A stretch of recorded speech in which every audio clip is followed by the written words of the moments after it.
What's up, guys? I'm Harrison Graham. Welcome into Chicago Bears Now. We got a little Thanksgiving football tomorrow. Bears-Lions kicks off the Thanksgiving triple-header in the National Football League. Of course, the Bears come in at 4-7 with 5 straight losses. Detroit 10-1, riding a 9-game winning streak. Can the Bears pull off a miracle and upset the Lions? I doubt it, but we're going to find out. We'll have my full score prediction at the end of the show, so stick around. Let's talk injury news first. Obviously, not much practice for these Thursday games this late in the season, mostly walkthroughs, but Ryan Bates still in the concussion protocol. He's been ruled out, so has safety Elijah Hicks. The Bears did elevate Adrian Colbert to the game day roster for a second straight week from the practice squad. For the Lions, a couple interesting ones here. Carlton Davis, Taylor Decker, a couple of starters out, so that's certainly notable. David Montgomery, our good friend, is questionable. So is Amon-Ra St. Brown. I would expect they both play, especially Montgomery. I don't think he wants to miss this game with the Bears, but, may not be 100%, so certainly something to consider with the morning kickoff tomorrow. What do you guys think? Will this be Matt Eberflus's last game as the Bears head coach? Some think if they lose tomorrow, they could just end it all on Friday, but I'm going to say it's not. I think he'll finish out the season, but what say you? Y for yes, N for no. Get your votes in. All right, who has the edge? We do this every week, 8 different categories, and it's not going to go our way on most of these. Head coach, Lions, not much else needs to be said there. Quarterback, certainly Jared Goff. Caleb Williams obviously coming on strong the last couple of weeks, but Jared Goff probably isn't a top MVP candidate, but probably would be in that second tier right now. He's having a career year. 5 of his 9 interceptions came in one game against the Texans, so outside of that blemish, which they still won that game, by the way, he's been absolutely fantastic. Obviously, Caleb's coming off strong. We'll talk about him a little bit more later with him riding 2 really good performances against Green Bay and Minnesota. But if you had to give one side the edge, you'd have to go Detroit with Jared Goff. Skill guys, I'd still go Detroit. Obviously, Bears are getting more out of DJ Moore, Keenan Allen, Rome Odunze. Swift's had a pretty good year, although he was quiet last week. But with the 2 running backs, St. Brown, Laporta, I mean, it's kind of tough. Jamison Williams. The Lions are they have no weaknesses, so I think you'd have to give them the edge. And even with Taylor Decker out, their offensive line is just awesome. It's arguably the best in the NFL when fully healthy. I would say the best. Just ahead of Philadelphia. Decker's out, sure, but I still really, really like what Detroit is doing up front. Speaking of this game, myself, producer Colin, we don't take holidays off, not when the Bears are playing. We'll be live tomorrow morning, 10:15 Central Time, getting you ready for an 11:30 a.m. kick in Detroit. So come join us. Thanksgiving football should be a lot of fun, and maybe the Bears have a chance here. All right, defensive side of the ball, D-line, going to go push here. The Bears front has not been great recently, but without Aiden Hutchinson on paper, that Lions one isn't great. If I had to pick a side based on how they're playing recently, I'd go Detroit, but if you add it all up, I'll leave it in the push category. Linebackers, if Anzalone wasn't hurt, I'd go Detroit, but he is, so I will go Chicago. Tremaine Edmonds is underwhelmed this year, but Edwards is still a good player. Jack Sanborn's played pretty well when he's had opportunities, so I'll give the Bears a slight edge here, although their linebacker play hasn't been nearly as good as it should be. Secondary, push again. The Bears secondary has not been playing well in recent weeks, but Carlton Davis is out, so on paper it should be Bears here, but I don't trust what the Bears have been trotting out there. So I'll go push in this regard this week. And then special teams. I mean, after the last couple weeks, I wouldn't give the Bears the edge against anybody. We've had field goals blocked in each of the last 2 weeks. DeAndre Carter's muffing punts. It's Lions kind of by default in that regard. So, I mean, on paper, it's not hard to figure out why one team's 10-1, other team's 4-7. They're much better coached. They're much better disciplined. They obviously execute at a much higher level week in, week out, play in, play out, series in, series out. So that is that. Coming up next, we'll get to my Bears keys to victory. How can the Bears pull off the upset on Thanksgiving? Detroit has lost 7 straight Thanksgiving games. Doesn't feel like the same old Lions, but we'll have to wait and see. All right, before we get to that, shout out to our sponsor, Prize Picks. If you want to get in on the action of Thanksgiving football, got basketball going on, hockey as well, soccer, fighting sports. Plenty of sports available to play the best daily fantasy sports out there with Prize Picks. And the way you set lineups is simple. 2 players or more, as long as it's 2 players on at least 2 different teams, and you just pick more or less based on the stat projections they provide for you. And sometimes they got little deals like this.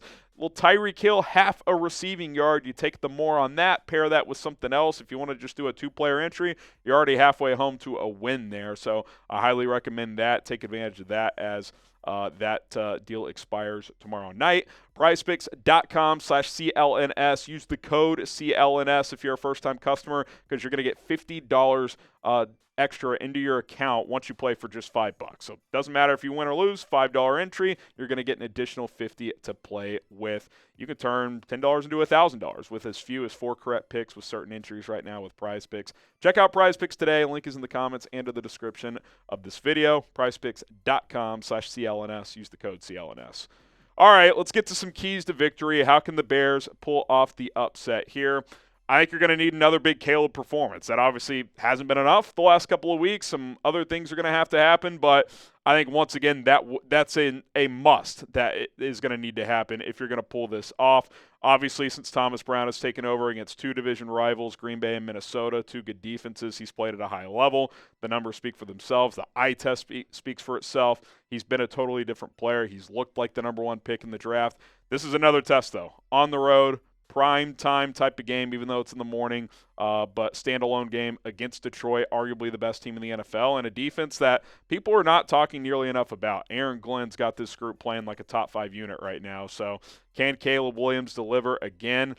You're probably going to need to score at least in the mid-high 20s if you're going to win this game indoors. Weather's not a factor, so you know Detroit's going to score some points. Caleb and the Bears are going to have to do their part as well. Okay, who's going to have the better game tomorrow at quarterback? I gave Jared Goff the edge coming in, obviously the way he's played all year and, just being in that system with Ben Johnson for a couple of years now. I said Goff has the edge, but it wouldn't shock me if Caleb played better in this spot. Type CW for Caleb Williams, JG for Jared Goff. Get your votes in.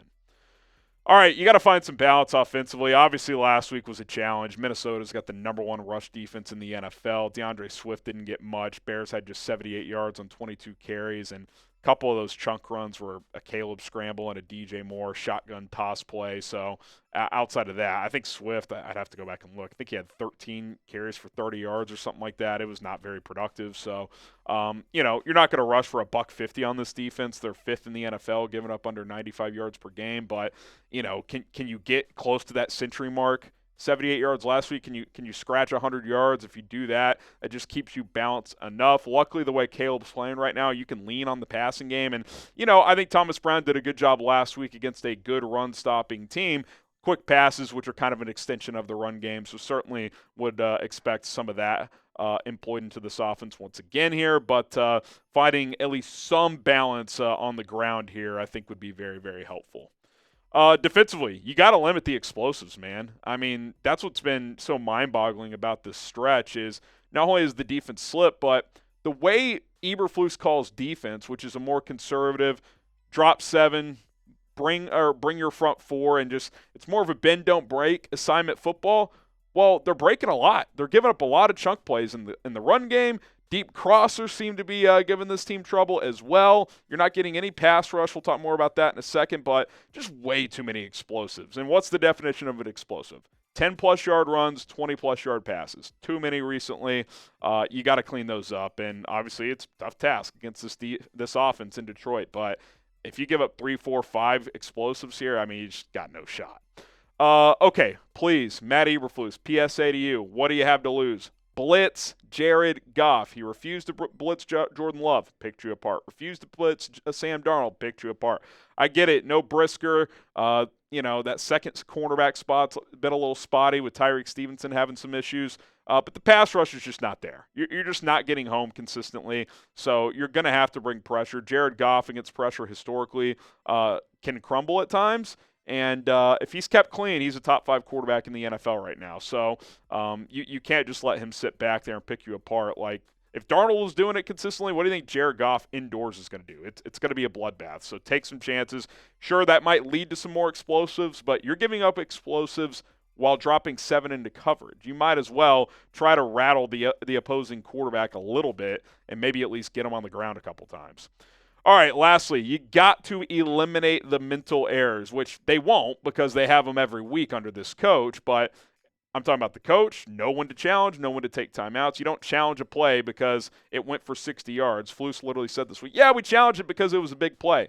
Did you have any evidence at all that the guy stepped out of bounds? No? Well, then don't challenge the play because you're out of a timeout 10 seconds into the second half. Let's not do that, Matt.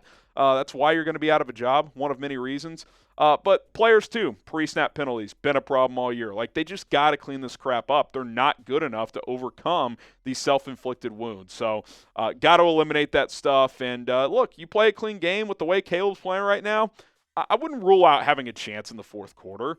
You should beat Green Bay. You could have beat Minnesota. I mean, Detroit's better, but it's not like this is college football and it's the Citadel playing Clemson in Week 12. Like, both teams are talented, so we'll see how it goes. Again, I'll get my score prediction in here. Spoiler, I'm not picking the Bears, but 10-point spread, 9.5. It's been fluctuating there. That's a big number. I think if the Bears play well, they should at least cover that spot. Bears, Lions in Detroit on Thanksgiving. Get those score predictions in the comment section right now. I'm going to go 31-24 Lions. I think Caleb puts out another good game, but the defense has taken a step back. I don't think Flus's messaging is coming across anymore for that side of the ball. I think it'll be too much balance for Detroit offensively. And quite frankly, that 31-24, that would probably be like it's 31-17 late. You get a late score, and you end up losing 31-24 after that. All right. We'll see you guys in less than 24 hours. Bears, Lions kicking off the triple header. Enjoy Thanksgiving. Hopefully you guys will tune in and give us a look for a little while. My name's Harrison Graham. See you guys tomorrow.